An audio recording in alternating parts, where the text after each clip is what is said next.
Okay, so it is 9:05 on the dot p.m. West African time. And I know we are all joining in from different places, from Canada, from the UK, from the US. So whatever time it is in your time zone, it is the appointed time. Why don't they let an actual voice talent? Let me check that. I saw something in the comment section. When the recording in progress notice comes on, it's clearly an AI voice. It would be so nice if they would record an actual human to do that notice. Thank you. Someone said it's in progress. Someone spoke our minds. Thank you so much for noting that. We just never.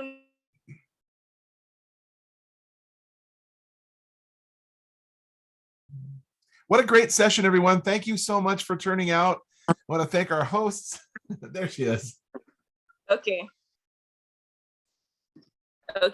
So just in case there's a little network malfunction here and there, just know that I'm always going to be back in the room.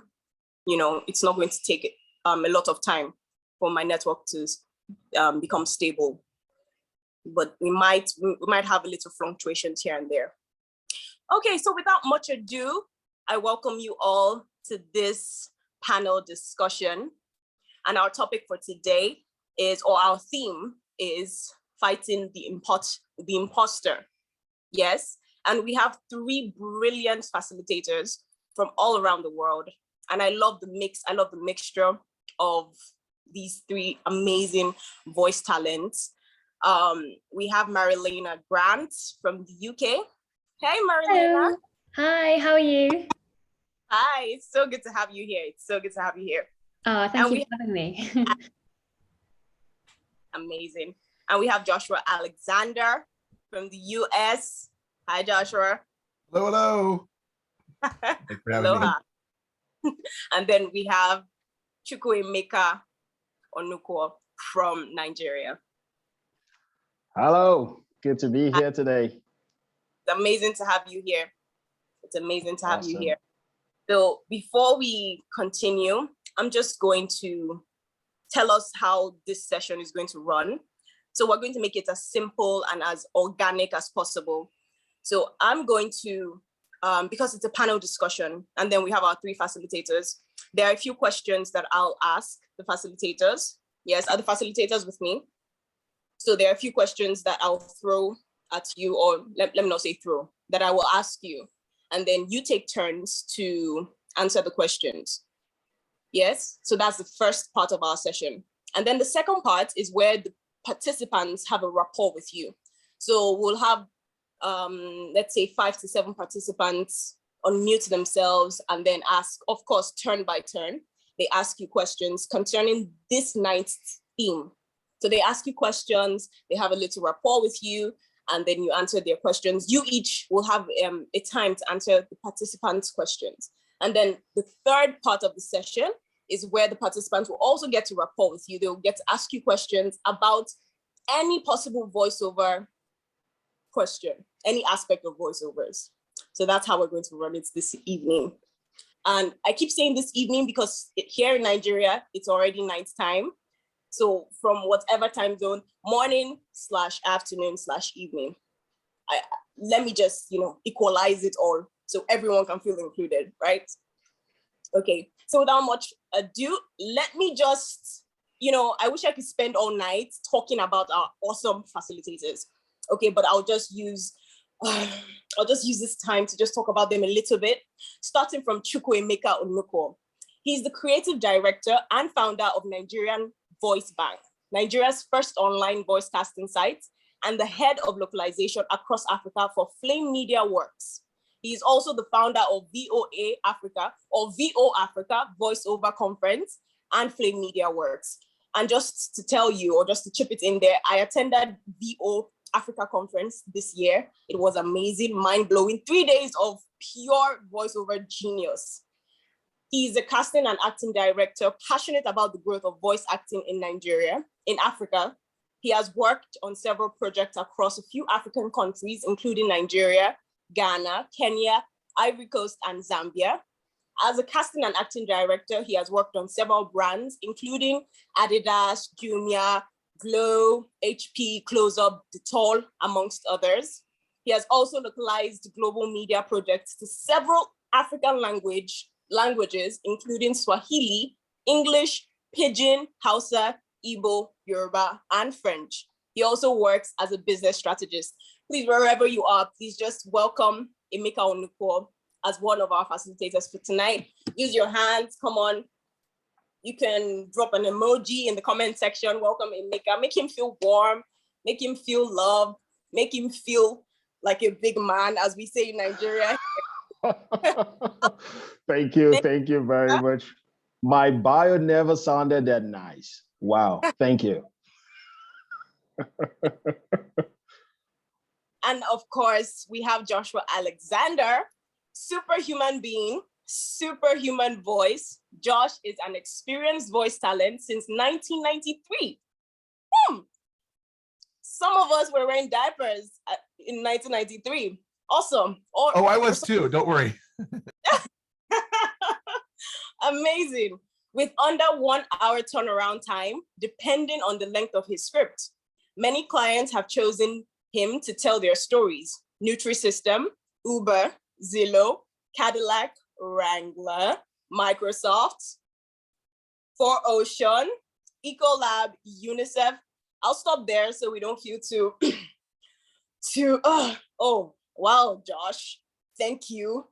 Thank you for intimidating us. But it's amazing. It's amazing the people and the brands you've worked with.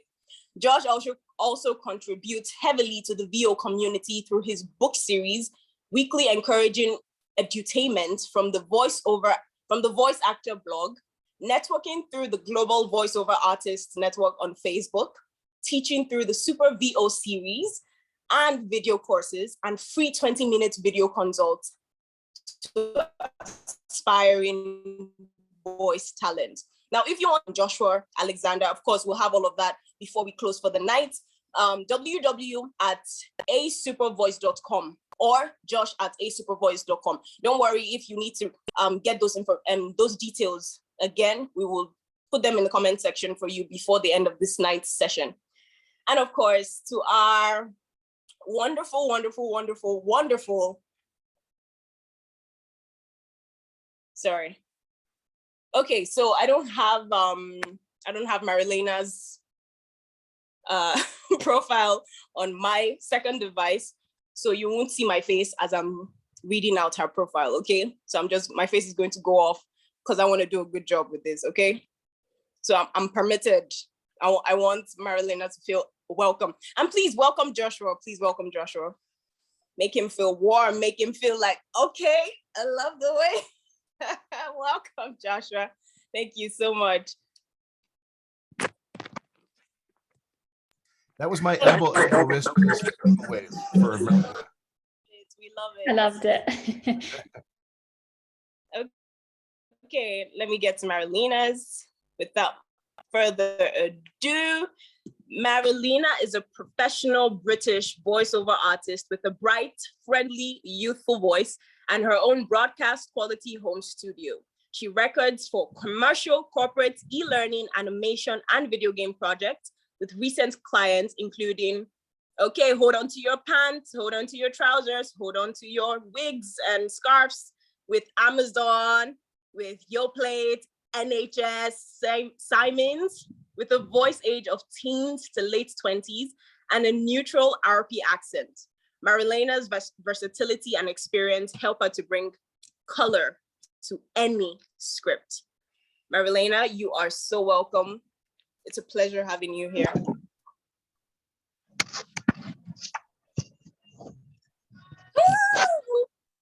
Let's celebrate. Welcome, Marilena. And Marilena, please correct me. Am I getting your name pronunciation correctly? Yes, that's perfect. One of the only times someone's got it right, so I'm really happy.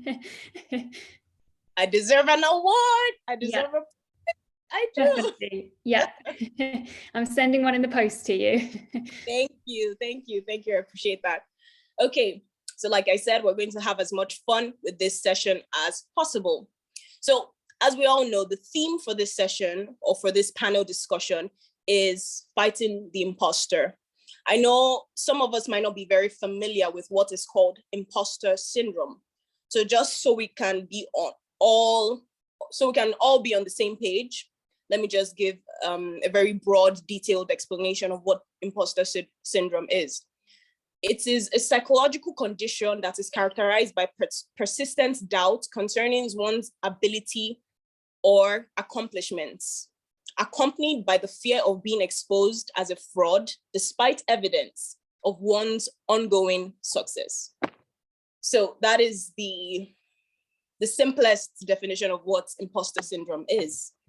So we're going to talk about imposter syndrome and how to fight the imposter that somehow lives in all of us, especially if you're working in the creative industry or in any industry for that matter. So Alexander, please, can you tell us what experience have you had with imposter syndrome? Sure. Well, the name's Joshua, by the way. Alexander is my last name, just FYI. Okay. Just don't call me late for dinner is the thing. So imposter syndrome is a very real thing. I've actually written about it. I've produced a few books and put them out there in the market to encourage and inspire and affirm and show that you can do this as a career. But one of the chapters actually in one of my recent books is all about imposter syndrome and how some very famous people that everybody knows, or at least a lot of people know in the celebrity limelight, actually struggle with imposter syndrome. And you would never even know that. They put off an amazing performance, and yet you would never know they actually struggle with it. Tina Fey, the actress, Chris Martin from Coldplay, the new band Coldplay, excuse me. Maya Angelou, the poet, John Steinbeck, the author, they all have quotes and are quoted as having said, I'm going to be found out. People will know I'm an imposter. So it runs the ranks of the newbies into voiceovers, and it runs all the way up to, celebrities that we know and love. Have I struggled with it personally? I'm sure there have been times where I'm going, what am I doing? But that is ultimately when I'm in a character that I know is not true to me. So if I'm trying to take on some kind of character or role that is not in my wheelhouse, I see dollar signs and I'm attracted to the dollar signs, not the role. That's where I can end up running afoul of who I really am in voiceovers. So ultimately, my goal is to just stay true to what I know I can do and what I love to do. And that's do the things that I know and love to do, rather than try to be everything. I think imposter syndrome strikes a lot of people when they venture beyond their skill set and the hubris gets the best of them and they try to do more than they're actually trained for. So I have actually on my studio door here, I have a little sign that says, what does it say? Sorry, I always forget because I just go in and out. It says, I've already been awarded all these jobs. And it's a confidence boosting statement. It's not hope, it's intention. I think that those who suffer from imposter syndrome have hopes and that sometimes get dashed and that hurts their psyche. Winners, people who do it, they go in with intention, not hope. They go in with intention. And so that's where I differ. That's where I try to differ, at least. Thank you so much. I like what you said about winners going with intention, and that's very, very key. We're going to hold on to that and then probably discuss more about the intention, because I believe you just mentioned one way to fight imposter syndrome. And of course, because we are related, or this session is a VO session, it's about VO talents. So we're going to relate the imposter syndrome to the creative industry of voiceovers and to voiceover talent specifically. So Marilena, please, can you tell us what experience have you had with imposter syndrome? Yeah, so I think it's something that whatever job you do, whatever stage in your life or career you're in, I think it affects everybody at some point. And there definitely have been moments where, like Joshua said, I'm going for something and I think, oh my goodness, can I do this? Am I capable of this? But I think, and again, I think it affects, it doesn't matter if you're fairly new to voiceover or you've been in it for 20, 30, 40, 50 years, however long. But I think for me, one of the things I actually think is, to me, I think it's quite a positive thing because it gives me a moment to step back and say, okay, look how far you've come in the last week. Look how far you've come in the last 6 months. Look how far you've come in the last year. And it gives you a moment to take stock of what you've achieved and realize, actually, no, you're in the right place. You're doing the right thing. So it can be a positive thing if you flip your mindset, if that makes sense. So, talked about imposter syndrome being a positive thing. Can you share with us, like that's the first I'm hearing, so it piqued my interest. So can you share with us, how can it be, in more detail, how can it be a positive thing? How can we use it to our advantage? Yeah, so I think for voiceovers especially, we're always constantly looking for the next job, the next big thing, the next agent we're, going to get, or whatever it is. We never, very rarely anyway, take a second to sit back and say, let me just see how much I've achieved in the last week or 6 months or month or year, or whatever time frame you're working with. And so I see it whenever I get a moment of doubt, and I think, oh, am I doing the right thing? Am I capable of this? Is somebody going to find out that I'm a fraud? None of us are frauds. We're all here, because we're voice actors. But it's a moment to take a step back and say, okay, think about the things you've achieved. Think about the jobs you've booked, or, whether you're starting out and maybe you've landed one job in the last 6 months. Think about, you didn't have a job before the 6 months before that. So trying to take a moment to appreciate how much you've achieved, and kind of flipping your mindset and seeing it as a moment to prove to yourself that you're not an imposter. You belong where you are. That's amazing. That's amazing. Using the so-called weakness in our favor and as an advantage for ourselves. Yeah, so definitely. flipping, that's amazing. I'm going to start trying that, flipping the script. Yeah, definitely. Like a plot twist of some sort. Exactly, your very own VO plot twist. Exactly. I like that. Thank you so much, Marilena. Okay, so Emeka, please tell us, what experience have you had with imposter syndrome? What does it mean to you? How have you tackled it in the past? Do you still tackle it right now? So just tell us your experience with imposter syndrome as a VO talent. You're muted. You're muted. Sorry, I try to stay disciplined. Oh, talking about imposter syndrome from the VO perspective, I made it difficult for me because I've done most of my work as a casting director. So it's me spotting it in other people and trying to deal with it in other people. So I'll talk about it from that perspective. And currently, I'm dealing with one. In fact, I dealt with one today. I dealt with one yesterday because I'm working on a project with these amazing talents. So it's a lengthy AI kind of project, so it requires a whole lot. And the auditioning process was rigorous. It's dealing with it's a language-based project. So for us to get to the talents we chose, we had to go through a lot of people. She came into an audition with some amazing people she looked up to. But sometimes people forget that in voiceover, it's not always about how long you've been in the industry. Sometimes it's role casting. And some roles can just match your personality. And when you come into an audition, it just fits you. It doesn't mean you've been in the industry. It doesn't mean you're the most experienced. So similar thing happened in this case. So the lady came in, it was a process, different stages, and eventually we chose her. And she was super excited that she was chosen. Then the project started. While I'm directing her, because the project it's a big one, she hasn't earned that much. Sometimes she thinks, I see through her thoughts. She thinks sometimes some of the other people are more worthy of the project.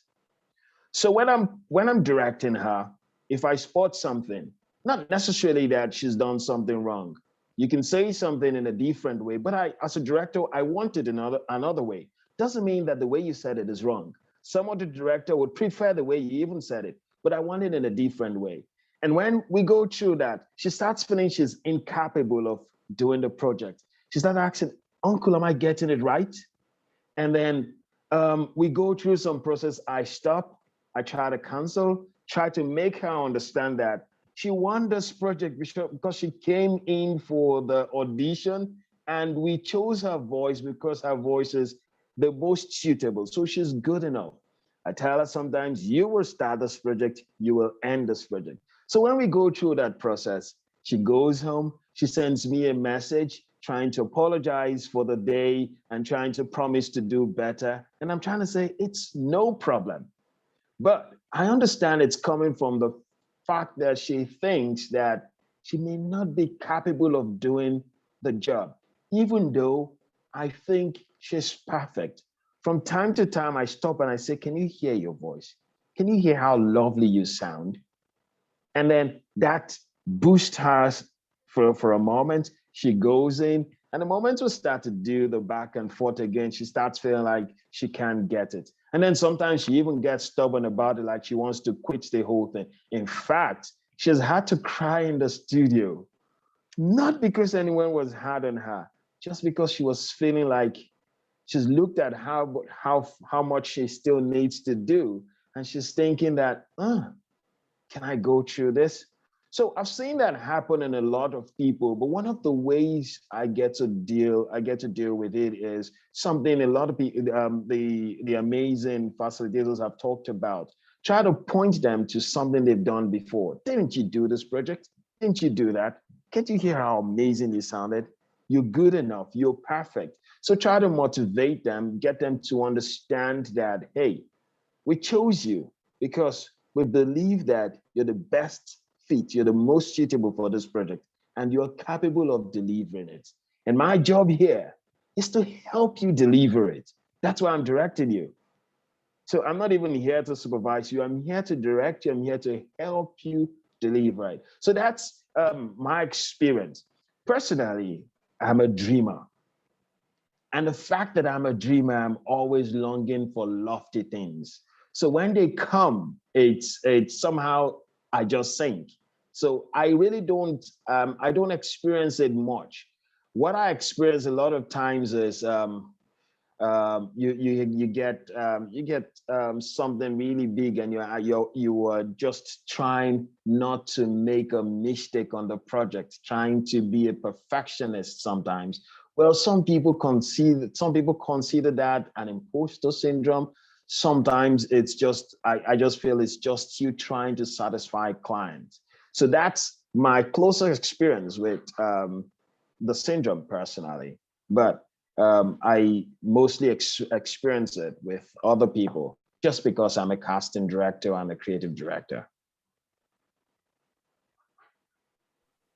Thank you so much, Emeka, for sharing from your wealth of experience.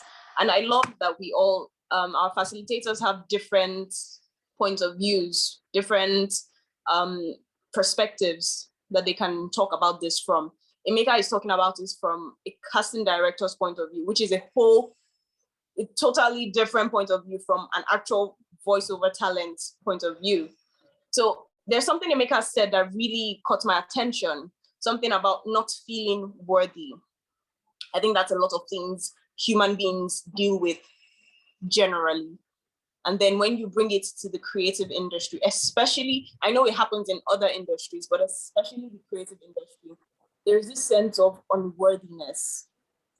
Sometimes it comes from when we look at the great achievements of other people, the people that are doing well, the people that are successful in our industries. We see their great achievements, and then we feel, can we ever measure up? How long would we ever measure up? Or how long would it take to ever measure up to that? Talk to us about that feeling of unworthiness and how we can deal with the feeling of unworthiness and comparing ourselves to maybe the past greats or even the people that we know closely that are doing so well. It can happen that someone with talent, the friend who is also a voiceover talent, and her career is taking off and people are signing her, agents are, chasing after her, wanting her voice. And then this young lady might be feeling, this young man might be feeling, and how do you feel as voice, that feeling of unworthiness? Joshua, please, can you take it away for us? Okay, you were breaking up, so I wasn't sure who you were addressing that to. Okay. I think I caught most of the question though, of the feeling of unworthiness and how you deal with unworthiness. Is that it? That's a really good question, because there are so many people that are involved in voiceovers now, and everyone and everywhere there's a voiceover booth in someone's, closet on every street corner now. And so, you're dealing with a lot of potential. I mean, this issue of saturation comes up. And then from all of those, that high, huge demographic of people, you've got a small, super minority that are doing really well, that are succeeding. And you compare yourself inevitably to those people that are doing, tremendously well. And maybe you're seeing how often they're booking, or you keep hearing them out in the wild, or you are, it's just, they're succeeding and it's clear. And I think the best thing that you can do for yourself, granted, we all want to succeed. That's why we're in this. We all want to do well, and we want to do as well as or better than, someone else. It's just human nature. The best thing that you can do is really work on stowing jealousy. Jealousy is just so incredibly toxic. And what I've found in the voiceover community, with rare exception, is that so many people in the voiceover community are so affirming, are so encouraging, and willing to come to your side and say, you can do this, and give you support and coaching tips, all for free, things that will help enhance your presentation. So number one, work on stowing the jealousy, because it's just not going to do you or anyone else any good. Put that aside. I know, I've dealt with it as well. You have to put it aside, or it'll just be the end of you eventually. The second thing is, if you are feeling like you're struggling, perhaps this is a really good time to assess why. Maybe you are struggling. But the best thing to do is, Ray Kroc, who founded McDonald's, said, when you're green, you're growing. When you're ripe, you rot. And so I love that phrase. Continue to grow, continue to learn. If you're not booking, this is a great time to go back to coaching. This is a great time to go back and relearn some of the essentials. Find out what you were doing. Go back and look at your jobs. Why did you get those jobs? Why did you, why were you booking then and you're not booking now? Look back on that. Hindsight's always 20/20. Figure out what worked then and see if you can reapply that now. The issue with imposter, it's another word for pretender. And so it's a label, and you have to be wary of labels and slapping that label on yourself. But if you can look back and see a track record, like Chukwumeke was saying, if you can look back and see a track record, well, obviously you're able to book work. Look at my track record, leading up to now. I'm able to book work. Something is interfering with that right now. Let's take a real hard analysis and assessment of where and why and how, and better ourselves from that.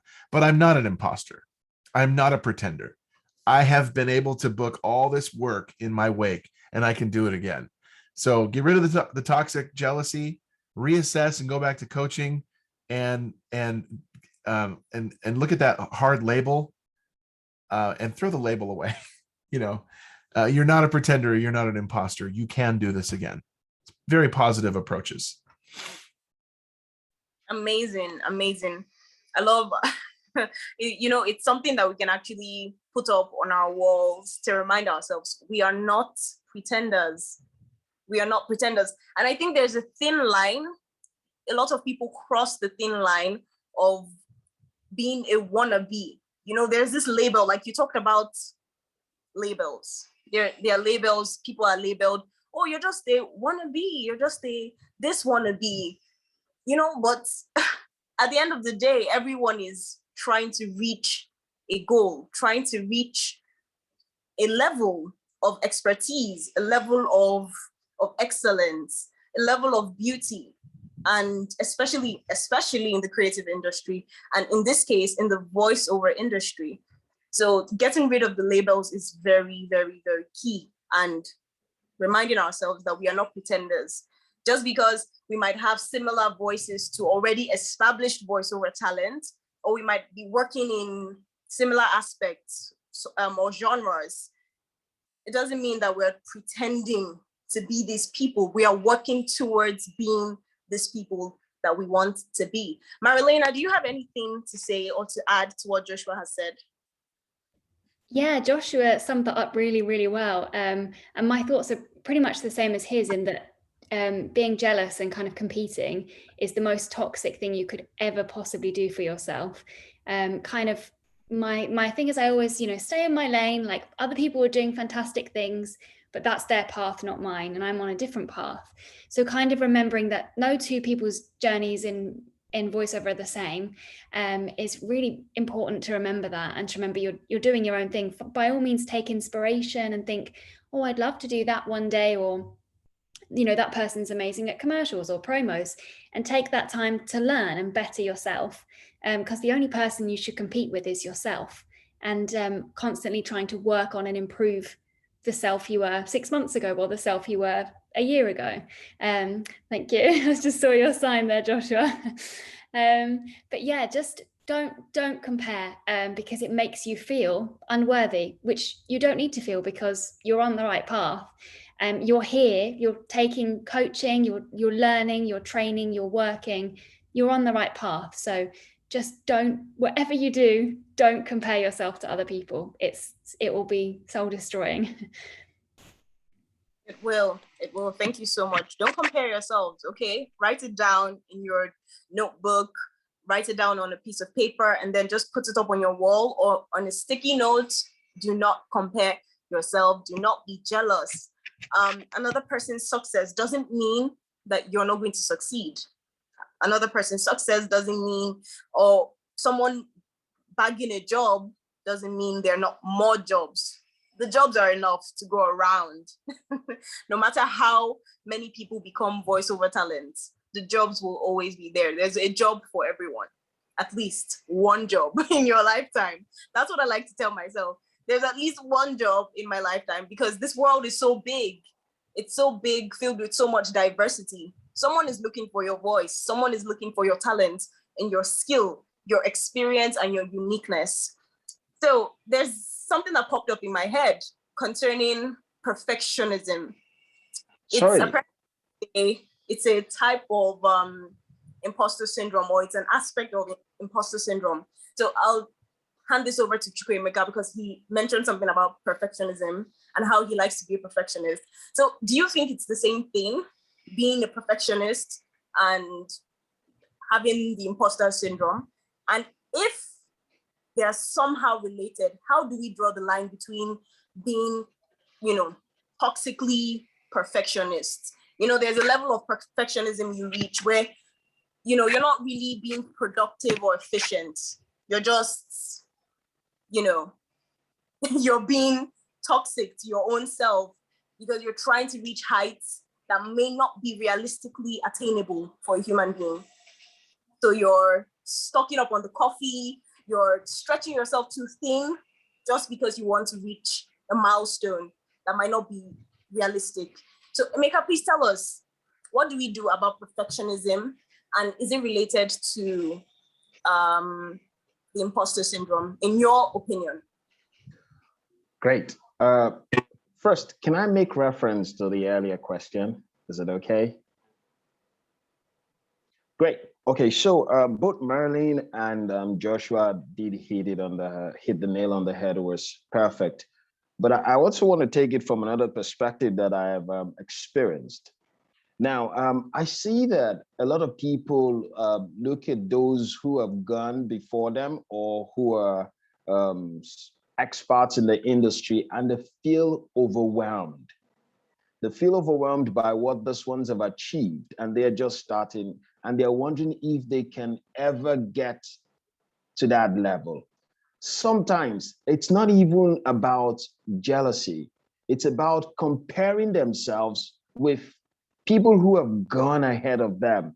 And those guys have a track record of experience. They have loads of experience they have acquired over time that you don't see. You just see what have come out of that experience. And you with little experience is trying to compare yourself. So, and then they start getting overwhelmed, and the imposter syndrome starts to creep in. So sometimes you shouldn't even, beyond being jealous about other people, you shouldn't even be comparing. Now, what I'll advise people to do in this perspective is to first admire people who are good. It's okay, people who have gone ahead of you. It's okay to admire them.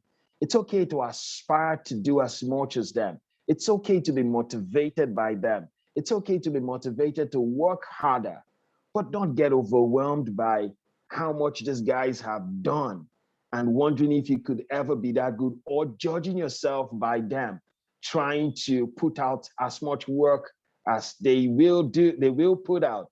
And then sometimes you find this people who are just coming, who are just upcoming or up and coming with in the same project with some guys, some well-established talent, and you see somehow those younger ones are subdued by themselves, or something you might call us being starstruck, but not necessarily. They get subdued. They are too scared of making mistakes in front of these so-called experienced ones that they fail to shine.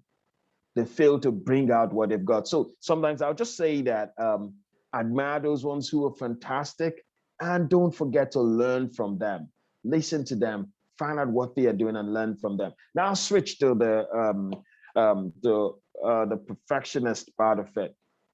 Now, well, there is you need to know where to draw the line. It's always okay to strive for excellence, and it takes a lot of work to achieve excellence. You don't achieve excellence by just holding. You don't wish for excellence. You don't hope for excellence. You will work for excellence. And sometimes we might mix it to be overly perfectionist. You get it? Now, but when you become perfectionist, that you become toxic, that people find it hard to work with you, then it means that they have gone from learning from you to become burdened by you. Now that's when it becomes a problem. That's when it becomes a problem. And sometimes it's actually the imposter syndrome. When you're feeling like everything, that it's not yet good enough, even though everyone around you can see that it's good enough already. But you still feel that when you put out this work, somebody is going to say something about it. The truth is, because it's a creative space, there could be 100 ideas to one thing. So if I put out a fantastic work, somebody can always see a way that it can be better. You get it? So better is not, there's no infinite to better. Better gets better, depending on who handles it. Someone can just bring a different perspective, and some people will say, oh, that's better. You get it? So, but the point is, if you don't draw the line, when you start becoming, you've seen people go, I've seen people go into a project and they work so hard in the project, but nothing comes out after a long time. Not like they weren't working, but after all the work, they still feel like it's not good enough. You get it? Then it moves towards becoming an imposter syndrome kind of thing. You get it? So, but I also think that we shouldn't miss the point of striving for excellence. It's always important. It takes a lot of learning. It takes a lot of hard work. These days we hear a lot of cliches like, it's not about hard work, it's about smart work. Hell no. It's always about hard work. Even in smart work, it's hard work. You get it? So yeah, so if you can stay on the path of striving for excellence and trying to attain it, yeah, it's not for me, it's not imposter syndrome. But when you become a burden trying to achieve perfection, when what every other person does is never good enough, then you've crossed the line. Thank you so much. You cleared that up for us. And I hope the participants would agree. And I hope everyone has been enjoying themselves so far. So to the participants, please share some nuggets of what you're currently learning in this panel session at using the hashtag FT live, that is capital letter FT, and then live, hashtag kickstart into VOs, and then tag at kickstart into VOs on Facebook and Instagram. So I'll take that again. For the participants, share what you're learning on our social media platforms on Facebook and Instagram at kickstart into VOs. Use the hashtag FT, that's capital letter FT, live, and hashtag kickstart into VOs, and then share something that you've learned from this session. We've had so many golden nuggets from this session. FTI, okay, sorry. FTI, hashtag FTI, capital letter, hashtag FTI live, okay? And hashtag kickstart into VOs. That's hashtag FTI fighting the imposter. So just the letters and then live, okay? And then tell the world what you've been learning so far. Okay, so our time is fast spent because we've been having so much fun talking about this. I've been learning a lot. I'm so happy I'm here. And I hope the participants can also say the same. From wherever it is that you joined, I hope this is worth your time. So now we're going to open the floor for the participants to ask questions. So if you have any questions, if you're the shy type, you can type it. So we're going to take 5 questions on this particular topic of fighting the imposter. 5 questions. 5 participants will get to ask questions. So we're going to do it on a first come, first serve. So you can either raise your hand, you know that way we raise our hands on Zoom. So you can either raise your hands. Yes, okay, I can see Godwin. Okay, Godwin, thank you. So if you have a question, raise your hand or pop it in the comment section. So we have a poll. We have something that we want to ask the participants. How often do you face the imposter? So you can share with us in the comment section. How often do you face the imposter? Okay, so it pops up so you can answer. How often do you face the imposter? Frequently, weekly. Nice. Wow, a lot of us face the imposter.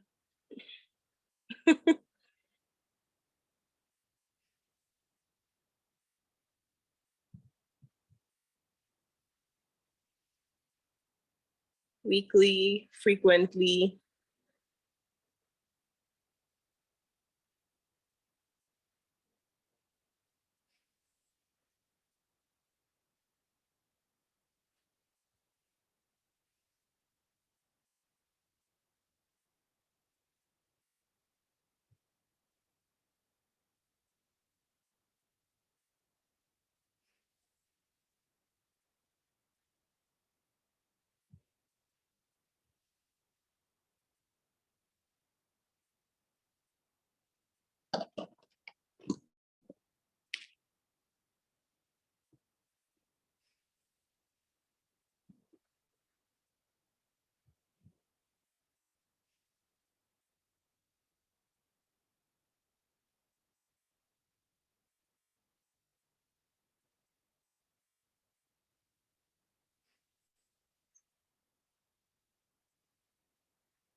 Okay, so I hope some of us took part, 14 of us took part in that poll. How often do you face the imposter? 3 people said weekly, right? And then I think about 10 people or 11 people said frequently. And then 1 person said never. So I guess we can say that the majority of us face the imposter. So we're glad you're here to learn how to face the imposter with wisdom and to learn how to even defeat the imposter syndrome. You don't have to go through the imposter syndrome. Okay, so Godwin, please, if you'd like to unmute and then ask your question to the facilitators.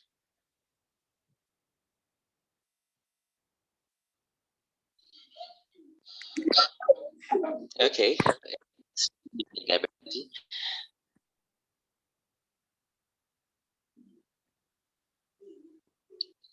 Hello, everyone. Can you hear me? And good evening. Yes, we can. Good evening.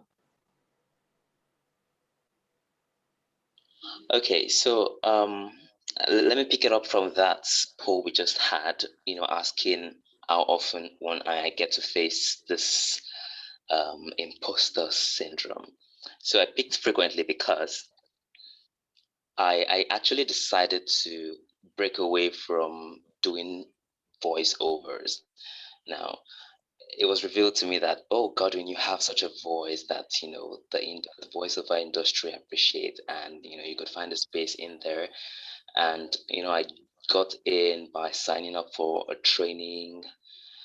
And afterwards, I realized it was very hard to practice the things I learned, all the principles of voiceovers.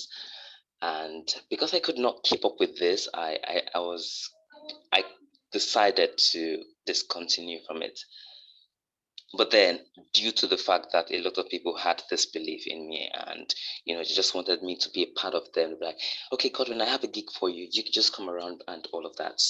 So, in such times, I have to break away from my vow to not continuing it. So I just pick up that job and want to do it. And in the course of wanting to do that one, I get a lot of challenges like wanting to balance my personality, wanting to stay true, wanting to just ensure that I do this one and I do it excellently.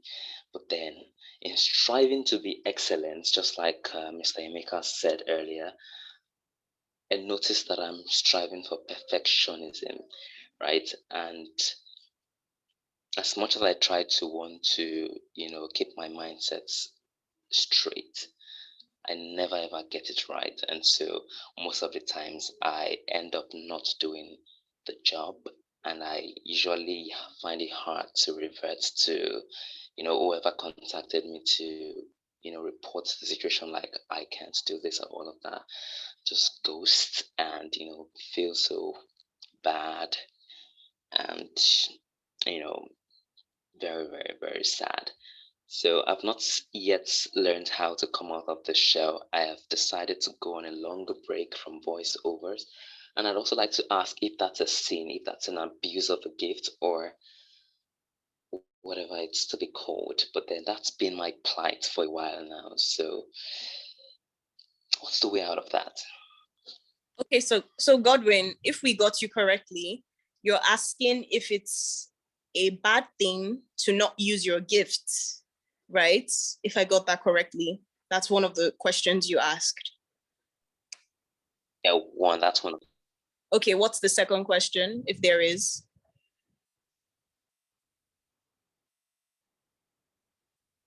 Hello, Godwin? Okay, Yeah. Godwin. Okay, do you have a second question? So we can just take the two of them and then.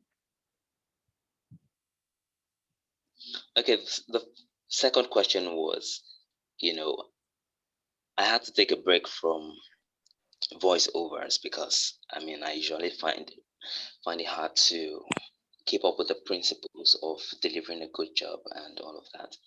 Okay. So then, I usually do get these recommendations, random recommendations, and then I'm forced to come out of my shells again. But then in each experience, it tends to be that while striving to be excellent, I get more into wanting to be perfect. And with that comes, the impossibility of me getting out results. I don't eventually deliver on those jobs. Okay. And so to say sorry. I disappoint a lot of people. So sorry. So we're a little bit pressed for time and we have other questions. So just give us your question directly. What is your question? Is it a bad thing to not use your gifts? And then directly, what is your second question?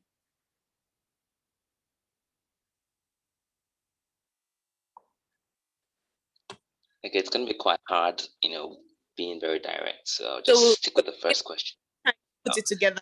time to put it. We want it directly so we can be able to take other questions. So we'll give you time to put it together. You can even pop it in the comment section. So we'll leave our facilitators to answer your first one. Is it a bad thing to not use your gift? And in case our facilitators want to speak to anything he said, anything, you know, salient that you got from what he said, please take it away. So any of our facilitators can unmute and then answer his question. Thank you. Yeah, I think that a classic example, there's nothing wrong with taking a break. And a classic example in recent times is Simone Biles at the Olympics. I mean, she backed off completely, almost completely, because she felt she just wasn't there. And there was such enormous pressure to do it right. And they get the twisties when they're up in the air and they can't, you know, they feel ungrounded. I think it was actually the healthiest thing that she could have done was to take a break. So if you're not feeling it, if you feel like you're pushing it stuff, there are all these people on pay to play sites and voiceover marketplaces who swallow up every single job out of desperation. They audition for every single thing. And many of those things are not in their wheelhouse. They're not in their skill set. They're just kind of grasping at straws. And it's that desperation. If that's where you are, pull back. If you're in burnout, pull back. If you just plain need a break, pull back. Nothing wrong. Your gifts aren't going to evaporate, and you're going to speak for your whole life. So your speaking voice will stay. Your ability to speak will stay. You just relearn the essentials when you're ready on how to deliver a script. No harm, no foul in taking a break. And to add to what Joshua has just said there, I think I've noticed personally, I'm sure that other guys have as well, that within voiceover, there's a trend now, especially to hear real people. They don't want to hear perfection and excellence all the time. They want to hear you with all your flaws, your vocal tics, your quirks. And so taking that time away and doing things that you enjoy and you love will make you a better voiceover artist in the long run, for sure. Marilena, thank you for what you just said now.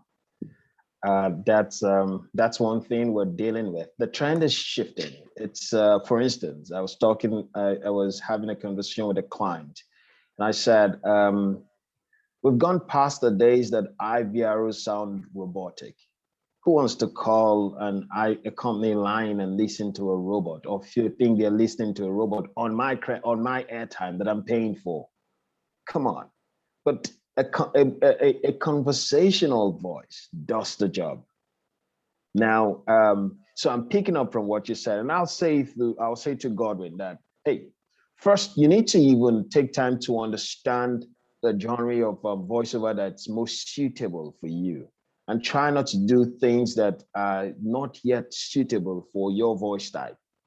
And also understand that in voiceover, it's more about the usage of the voice, not the sound of the voice. So you should learn how to use your voice first. One of the things I advise people who want to go into voice acting is to first take an acting class. Go take an acting class. It will break you. It will help you start to enjoy using your voice. Then you go from stressing yourself to enjoying yourself, and then grow into becoming an expert. Now, if you take an acting class, it can help you deal with being a perfectionist. You know that it's about enjoying what you are doing. If you're able to sink into acting, and voice acting is very similar, although we just use our voice mostly. And you find out that most people who excel in voiceover enjoy what they're doing. They don't judge themselves so much. They enjoy what they're doing. They're looking for projects because they enjoy to hear their voice. They enjoy talking. Sometimes they just keep talking. Sometimes they have the gift of the gab, but they love to hear themselves talk. So you have to get into that space where you love to hear yourself talk, where you find fun in talking. Then enjoy it first. Then go into trying to make money from it. Lend your voice to free projects where they probably aren't looking for all the professionals. And then from there you grow into it. But please don't put too much pressure on yourself. sometimes these things lead to depression. Really, you don't know, but it's just, you just feel that you are not good enough about those things. So please, I'll just ask that, hey, first start to enjoy it before you even start to dream to make money off it. Thank you. Thank you so much. Thank you so much, Emeka. It felt like you were speaking to me personally. And I hope Godwin got, some gold nuggets from what Emeka, Marilena, and Joshua said concerning his question. So we have other questions in the chat. Let me just read them out. Okay. Is there any major difference between lack of confidence, low self-esteem, and imposter syndrome? Is there any major difference between lack of confidence, low self-esteem, and imposter syndrome? So our facilitators, like you did with the last question, just unmute and then take us away. I think the first two feed into the last one. The lack of confidence and low self-esteem feed into the last one. And I don't know if maybe I'm just dating myself here and saying how old I am, but I don't know if anybody remembers Saturday Night Live. If you watched Saturday Night Live many years ago, they had a character, and I can't remember his name, Stuart Smalley. And he would start every show by looking at himself in the mirror. And he said, I'm going to do a great show today because I'm good enough, I'm smart enough, and doggone it, people like me.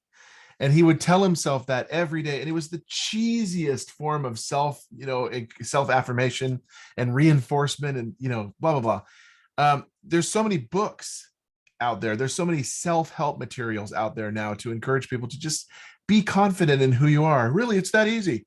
It's not that easy. You have to work at reinforcing that confidence. And there are times where I'm distracted. Something else has happened that's taken a hit on my confidence. I know I can bring a script to life. I know I can go in there and I can deliver, but I'm having a bad day, and it could have nothing to do with voiceovers. My child just stuffed an Oreo into the VCR. My son just, threw my Apple Watch and it's got a crack or whatever it is. Don't have kids. But anyway, it's just little things like that have nothing to do with voiceovers. And here I am feeling unconfident about anything, including voiceovers. So you just have to do some of that reinforcement and stuff. But I think for me personally, that doesn't lead to an imposter syndrome. I think that the potential is greatly there though. If you are struggling with confidence and you are struggling with low self-esteem for any reason, that can be huge fuel for imposter syndrome. So, but be careful to separate those. You can be low confidence, you can be low self-esteem and still not be an imposter. You have to just remember to call a spade and say, I'm just feeling not very confident today. Doesn't mean I'm an imposter. I'm just feeling low self-esteem today. Doesn't mean I'm an imposter. Learn to keep them separated. I hope that helps.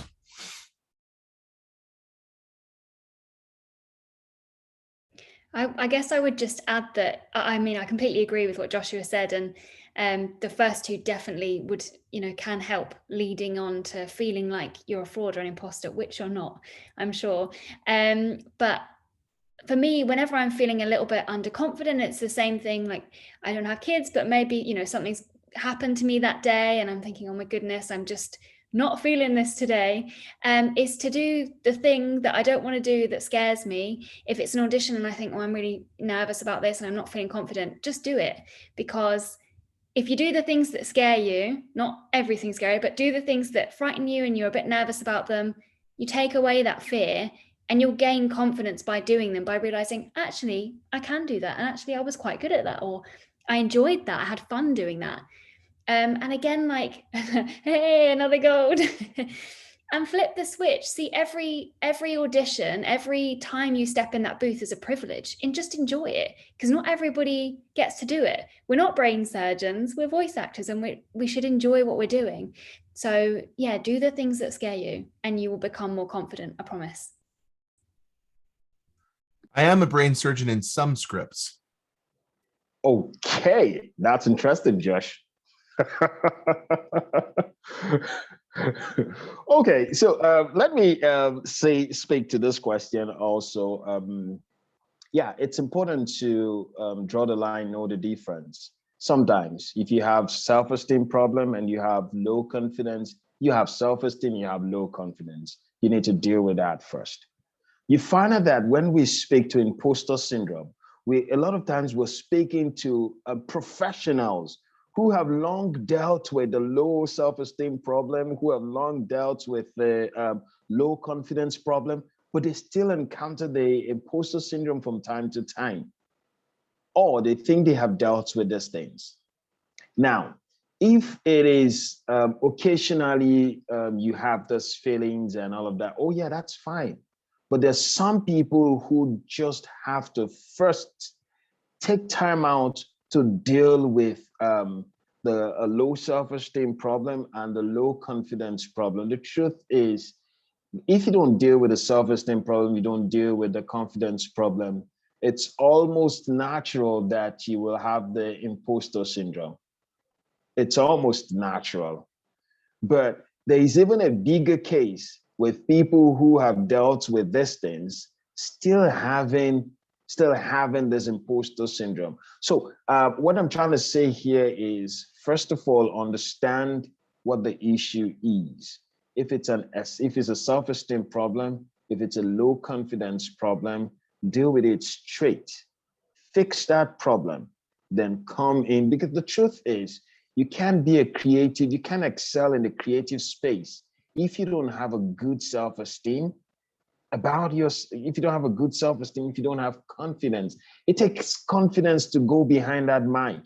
It takes confidence to listen to the director tell you to, for instance, you're casting for an animation project, and I'm asking you to be silly in front of me. You have to find fun being silly.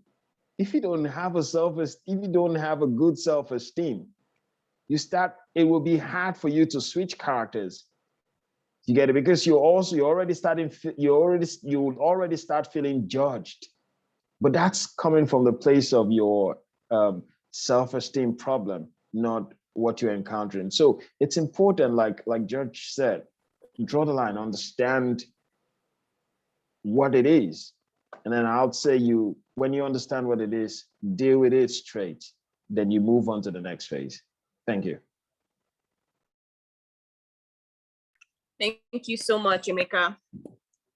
Okay, so to additional, I hope that question was answered. In fact, I feel like it was even over answered, not in a bad way, but yeah, you got your money's worth. Although this isn't a paid session, but yeah. Thank you so much to the facilitators that spoke to that question. So to additional, please tell us where you're from. Just pop it in the comment section. Let's know where you're from. Thank you for asking a question. And then we have a question from Gordon. Gordon, please pop your location in the comment section. Let's know where you're from. Okay, Gordon's question. Do you find the imposter syndrome gets less or quieter further into your career, or is it still a struggle? So Gordon wants to know if the imposter syndrome either gets less or it gets quieter or it dies away further into your career. Okay, additional from Nigeria. Thank you so much, additional. Okay, so over to the facilitators. I think it's a great question. It's a great question because overall, when you start developing a resume, again, your track record speaks for itself at that point. When you start looking back and seeing this wake of so many jobs in your history and on your resume, it serves as a great reinforcement that this is just temporary. What you're feeling is temporary. And imposter syndrome can strike those with even a real long track record during a drought in work. And that drought can have nothing to do with your delivery. It just kind of, the chips fall where they may in voice acting. And as with regular acting, you never know why you're going to be chosen. I could be chosen because my name is Josh. I could not be chosen because my name is Josh. My delivery was awesome in both cases. You know, I mean, somebody is the casting director and their ex-wife is, or their ex-husband is named Josh, and so they don't want to choose me for that reason, even though my delivery was incredible. You just never know. And so sometimes, as luck would have it, you go like this, and then you come back up, and then you peak and you go, whoa, you're riding this crest, and you come back down, and it's sometimes feast or famine, but the consistency comes, and thus the lack of imposter syndrome comes from looking back at that track record and going, despite ups and downs, there are ups and downs. There's consistency. There's work there in my history. So I think, yes, in my own experience, yeah, it definitely gets easier and quieter. What I struggle with most is just being distracted. I'm a little OC, what is it called? ADD sometimes, and OCD. I have all the initials. It's easy to get distracted sometimes and just completely lose yourself when you're supposed to be right there in that script. Really easy to do. Squirrel, happens all the time. So the goal is just to know that I'm really making this a super long answer. The goal is to know that, yes, you have booked lots of work in the past, and you gain confidence from that into the future. So I need to work on abridging my answers next time. I guess to that, I've only been a full-time voiceover artist for about 2-ish years. So I haven't got a kind of 10-year or 20-year career to kind of draw on. But for me, even in those, I worked as a voice actor before that, but full-time for 2 years. But even in that time, it gets quieter. So I don't think it takes too long for, once you start, like Joshua said, building up those clients and that, your resume, you can look back and say, I'm on the right track, or I know, I'm in the right place. And it does help sort of quieten down that imposter in the back of your mind. So yeah, and I think even with your first ever job, it tackles some of that imposter syndrome. So just keep at it. And, with every job, it will be quieter and quieter and quieter until it's gone, basically. Yeah, what I've also experienced is that it gets quieter as people progress. Sometimes, not that it's no longer there. People learn how to deal with it. They just know that they have to step up and get a job done. That's why it's also important to learn techniques in voice acting. Sometimes it's just the techniques that will see you through. You really don't feel confident, you don't know, but you just know that if you want to deliver a happy script, there has to be a smile on your face. You already know all of this techniques. So you just step up and just let the book knowledge, the head knowledge, guide you through the moment. So over time, people perfect how to just get by. Not necessarily that the imposter syndrome is dead and gone, but they get better. Exactly. I agree. I totally agree with that. It gets better. And, as you grow in the business, in the industry, I believe there is a time where you no longer feel it, especially when you have, you've come to a place of complete understanding of your identity. Because imposter syndrome, what I believe fuels imposter syndrome a lot of the times is not understanding who you are, maybe trying to be someone else or being pressured to be someone else. That's where the feeling of I'm a fraud comes from. But then when you know who you are and bask in who you are, you fight imposter syndrome way much easier. So to our participants, if you have any more questions, please do pop them. Okay, so Alberta says, thank you for such great answers. Thank you for asking, Alberta from Canada. Alberta is from Canada. Thank you. So if anyone else has a question, raise your hand or pop them in the comment section so our facilitators, our able, excellent, capable facilitators can answer them. It has been so much fun. And we set out on a mission at the beginning to have fun. And I'm happy that we did. So if this has been fun for you, please pop it in the comment section. Just write fun. It has been fun. Or you've learned a lot. So let me check if there are any more. Okay. No more questions. Okay. we have one question. What is the best way to get into the voiceover industry? Not all you have is just interest. Okay, so additional is asking, if all you have is just interest, what is the best way to get into the voiceover industry? And I believe that will be the last question, and then we'll take one live question. So yes, please, over to the facilitators.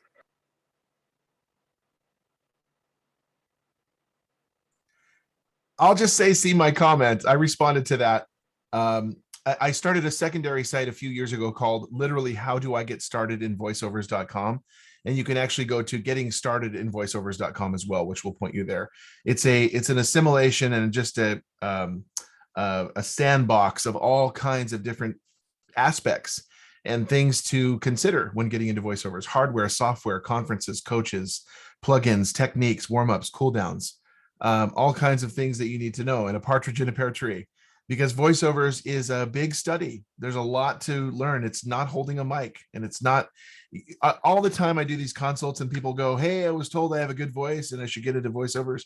And I want to say, so, without being mean, but it literally has nothing to do with what kind of voice you have. It has everything to do with what you can do with your voice, how you can be conversational, guy next door, friendly, not an announcer, and what kind of business acumen you have, because you need to have business acumen as a vehicle to take these voiceovers into the future and provide for you. So I think it's a nice compendium website of a lot of different resources that will help, and the links in the chat there. Thank you, Falati. I haven't seen Joshua's website, but everything he just said is literally everything I would have said as well. So go check out that website.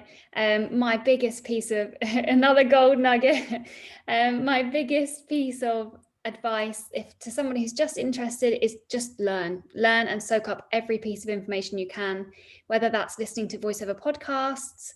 YouTube has about 40 million, billion, gajillion voiceover related videos, and take classes with a coach or a workshop or something. And they will, if they're a good coach, they'll help you with everything you need to know, really. So just learn is my biggest piece of advice. Hey, Josh, I'm going to be finding my way to that website so I can learn how to get started also. But hey, guys, you want to get started? Learn, read article like Josh's article.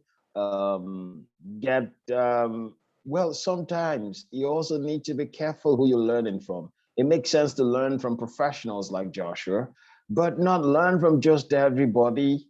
Some people just write things that they can't even verify. Someone who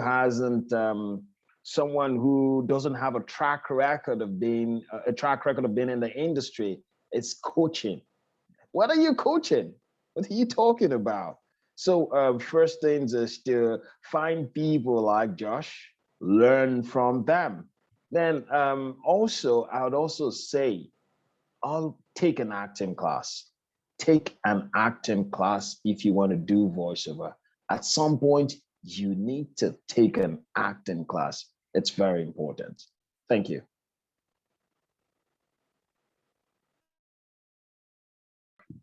Okay, thank you to our facilitators. Yes, indeed. I love the part where Emeka brought up acting classes. Very important. I've actually never really thought about it deeply, but you're very right about acting classes. And then learning. Yes, that's the best thing you can do.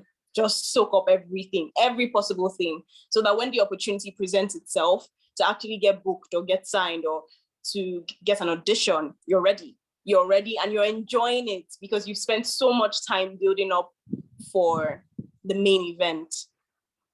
Okay, I feel like I was talking to myself. Could anyone hear me this whole time I was talking? Okay, great. Yes, we can hear you. Okay, great.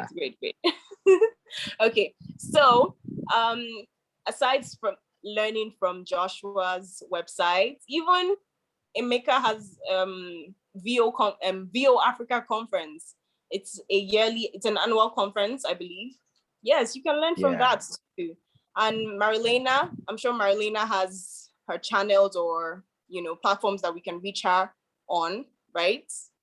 Yeah, I don't coach, but you're welcome to fire me questions on Instagram or YouTube or Facebook, but I'm not a coach, sorry. No problem. You know, we learn by also watching people just do what they do. So that's another amazing part. And also Kickstart into VOs is a great place to start.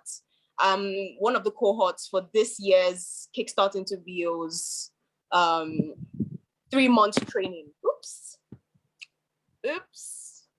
Are you in space? You said? Are you in space? Apparently. Oh no, apparently. Oh yeah. Oh God. Okay, so yes, Kickstart into VOs is a good place to start as well. They have an annual, or we have an annual training. I'm one of the cohorts for this year. And I tell you, it's been 3 months of amazing, intensive training. And I'm glad I made the choice. I was, dabbling between should I not, but then me of 3 months ago would be thanking me of now. So in case you're wondering where to start, you have Chukwu Emeka here. You have these amazing, amazing people that can pour into you. And they're not just profit-seeking people. They actually want to pour a lot of value into you. So please, I'll ask that our 3 facilitators should drop their handles, their social media handles, where we can reach them, their websites, what else? Or their email addresses where we can reach them, discuss with them. That's true. Some of the other cohorts are here. Yes, and it's a global family. I call it a global family. It's a global session. So some of the other cohorts for this year's Kickstart into VOs 3 months training session are here right now with me. So shout out to them. Shout out to Tanya and Edward, if Edward is on this session. So it's been an amazing time so far. I believe we have one more question. Okay, so our facilitators are dropping their handles. Please don't sleep on them. Take their handles, follow them up, DM them. They are so ready to help. So we have time for one more question. If anybody has any question, this time we would like you to unmute and then ask your question to the facilitator or facilitators. So does anyone have a question? Does anyone have a question? Does anyone have a question? I'm serenading you guys with my voice. Does anyone have a question? No question? Come on, guys. Come on. I feel like we are. Alexander is getting into the groove. Joshua is getting into the groove. Thank you, Joshua. Oh, okay. No question. Okay. Okay. Going through the... Okay.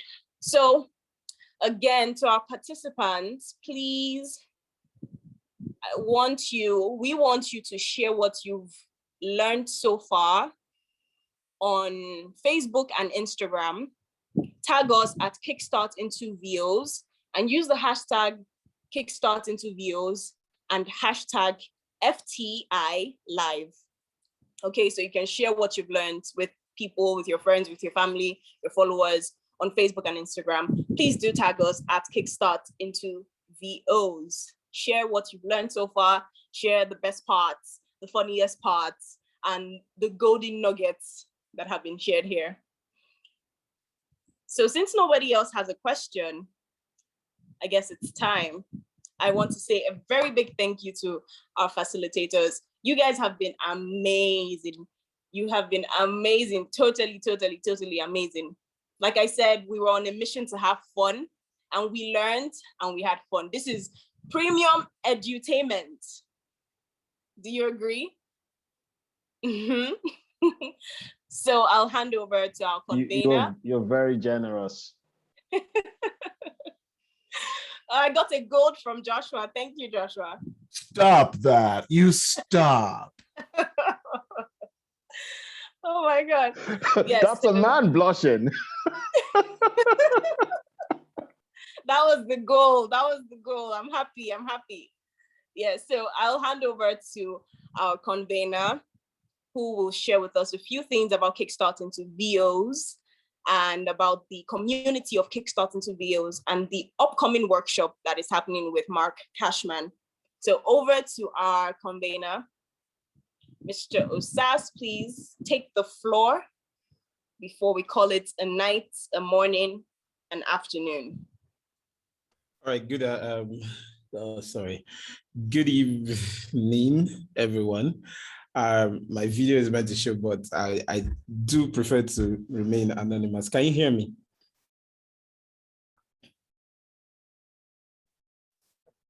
Yes, okay. Yes, we can. It's been really amazing. I have personally learned a lot, and I think that we should do more of these sessions where we get to share not just about, you know, the skills, you know, of voiceovers or the training, the coaching part, but how we can deal with mental health, you know, how we can deal with our emotional well-being, because voiceovers is a skill and you have to be able to take care of yourself mentally before you can let it out, you know, let your skill out, let that talent out, you know. Everyone is going. Where are they going?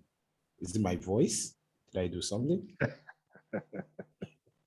Great. All right. You guys don't go, please. Thank you. So we have an announcement to make. So first off, we're going to be doing this regularly. We'll definitely have your emails, so we'll be sending, we will not spam you, please, don't worry. So we'll be sending you relevant information about our activities. You can follow us on Facebook and Twitter, Facebook and Instagram for now. We're also on LinkedIn, Kickstarting to VOs, but we are very, very active on Instagram. Well, a bit active, not as active as Josh, I must say. So we're very, very quite active on Instagram. So please follow us there. Just one more thing to say, and then we'll call it a day. We are starting up fully our community because we understand that it can be quite hard to do this on your own. So we're starting up a community fully from next year. We already have some persons there, but it hasn't really started off, kicked off. We just have people, various persons there. So you can join the wait list. There you get information when you send us an email. I think I'll just allow Tomi to put that when I say it. So you send an email to enroll@kickstartingtovos.com. Send an email with the subject interested, and then you would you'll receive information about what you should look out for in the community. Oh, sorry, a lot of things here and there. What you should look out for in the community. So please send an email to enroll@kickstartingtovos.com, VOS.com, and you receive an email about the community and what we are up to. For now, we have few persons in the community. We have about 40 persons, about 40 to 30, 36 to 40 persons in the community. And the great part is it's a global community. So we have people from Kenya, from India. Interestingly, we have someone from Yemen join us. And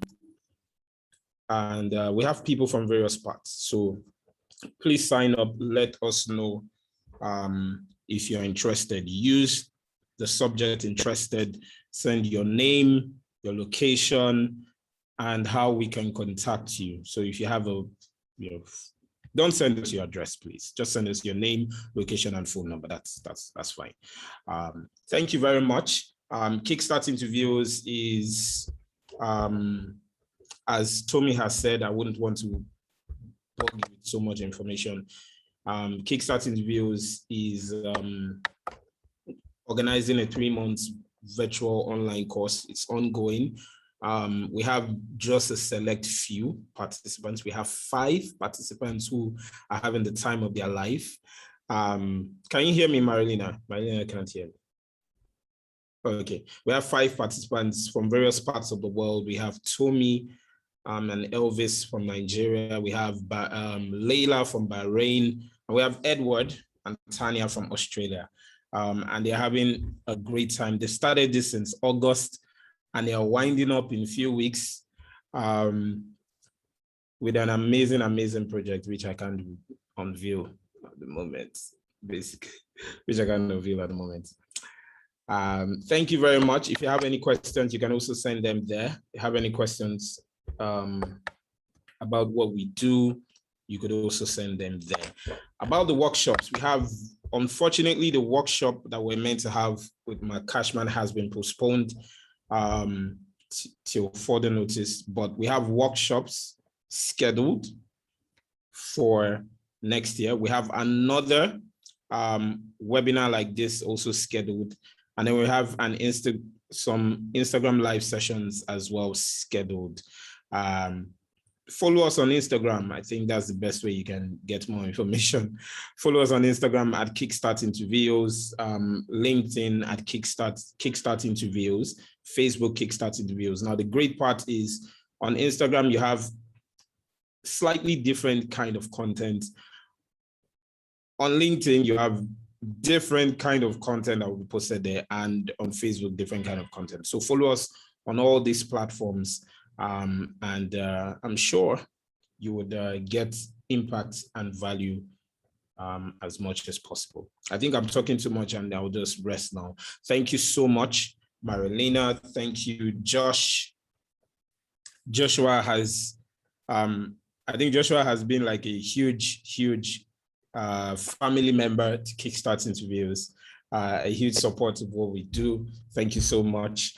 Thank you, Mr. Chukwuemeka, for the amazing work you do with VO Africa. It's not easy to hold a conference, whether virtually or on-site. It's not easy to hold a conference that will pull heavyweights, let me call them, from various parts of the world.